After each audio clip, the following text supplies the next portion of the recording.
ये तो आप जानते ही होंगे कि भगवान श्री कृष्ण ने मथुरा से निकलकर द्वारका क्षेत्र में एक नए नगर की स्थापना की थी। लेकिन क्या आप जानते हैं कि आखिर ऐसा क्या हुआ था कि उन्होंने अपना जन्म स्थान छोड़कर द्वारका जाना पड़ा था? आइए जानते हैं।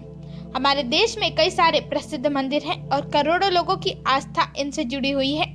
गुजरात राज्य में स्थित द्वारकाधीश मंदिर भी हमारे देश के प्राचीन मंदिरों में से एक है। हर साल अलग अलग राज्यों से इस मंदिर में दर्शन करने के लिए लोग आते हैं।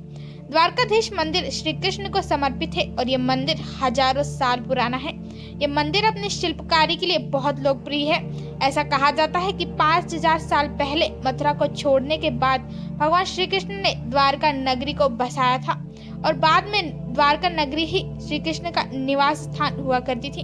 भगवान कृष्ण ने इस जगह पर कई साल बिताए थे और साथ ही यहाँ अपना निजी महल भी बनवाया था। भगवान श्री कृष्ण का बचपन मथुरा से गुजरा था, लेकिन कंस का वध करने के बाद वे मथुरा को छोड़कर द्वारका चले गए और वहीं अपनी नगरी बसाई थी।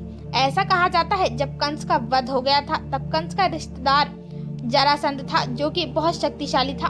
कंस का वध होने के बाद जरासंध ने बदला लेने के लिए कृष्ण का जन्म स्थान मथुरा का पता लगाया और लगातार मथुरा पर आक्रमण करना शुरू कर दिया। श्री कृष्ण उसे बार बार परास्त करते गए, लेकिन वह आक्रमण ही करता रहा। ऐसा लगातार 17 बार हुआ और 17 आक्रमणों में जरासंध की हार हुई, लेकिन वह पुनः अपनी शक्ति संचय कर दोबारा मथुरा पर आक्रमण कर देता था।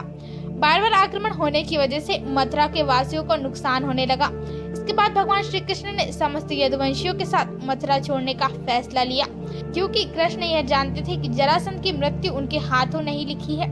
ऐसे में जरासंध द्वारा मथुरा की प्रजा पर होने वाले अत्याचारों को रोकने के लिए भगवान श्री कृष्ण ने रातों रात मथुरा का त्याग कर दिया, जिसके बाद श्री कृष्ण ने गुजरात में जाकर समुद्र किनारे एक दिव्य नगरी बसाई। इस नगरी का नाम द्वारका रखा गया। माना जाता है महाभारत के 36 साल बाद द्वारका नगरी समुद्र में डूब गई थी। हिंदू धर्म के 4 धामों में से एक नगरी द्वारका गुजरात के काठियावाड़ क्षेत्र में अरब सागर पर स्थित है।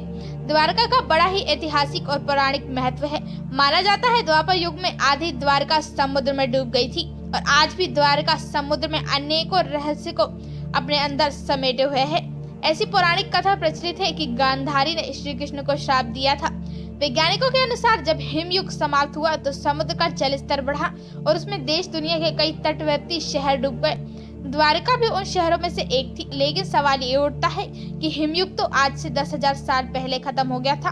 भगवान कृष्ण ने नई द्वारका का निर्माण तो आज से 5,000 से 3,000 साल पहले किया था। तब ऐसे में इसके हिमयुग के दौरान समुद्र में डूब जाने की थ्योरी आदि सच लगती है, लेकिन बहुत से पुराणकार और इतिहासकार मानते हैं कि द्वारका को कृष्ण के देहांत के बाद जानबूझकर नष्ट किया गया था। ये वो दौर था जब यादव लोग आपस में भयंकर तरीके से लड़ रहे थे। इसके अलावा जरासंध और यवन लोग भी उनके घोर दुश्मन थे। ऐसे में द्वारका पर समुद्र के मार्ग से भी आक्रमण हुआ और आसमानी मार्ग से भी आक्रमण किया गया था। आखिर में यादवों को द्वारका को छोड़कर फिर से मथुरा और उसके आसपास शरण लेना पड़ा था।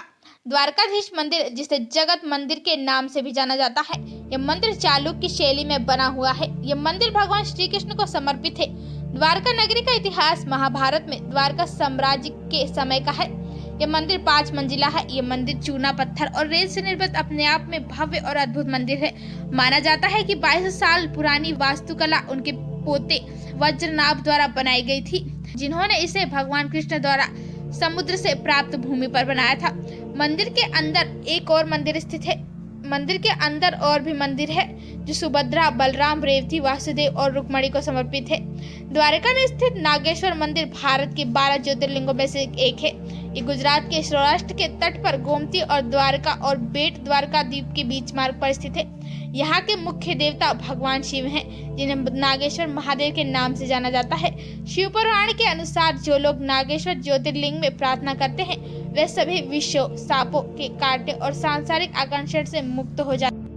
माना जाता है कि भगवान विष्णु जब 4 धामों पर बसे अपने धामों की यात्रा पर जाते हैं तो हिमालय की ऊंची चोटियों पर बने बद्रीनाथ धाम में स्नान करते हैं, गुजरात में स्थित द्वारिका धाम पर वस्त्र बदलते हैं और उड़ीसा के पुरी धाम में भोजन करते हैं और रामेश्वर धाम में आराम करते हैं। द्वापर युग के बाद भगवान श्री कृष्ण पुरी में निवास करने लग गए और बन गए जग के नाथ अर्थात जगन्नाथ। तो दोस्तों आज के लिए बस इतना है, मिलते हैं अगले वीडियो में। तब तक के लिए वीडियो को लाइक करें और हमारे चैनल को सब्सक्राइब करें।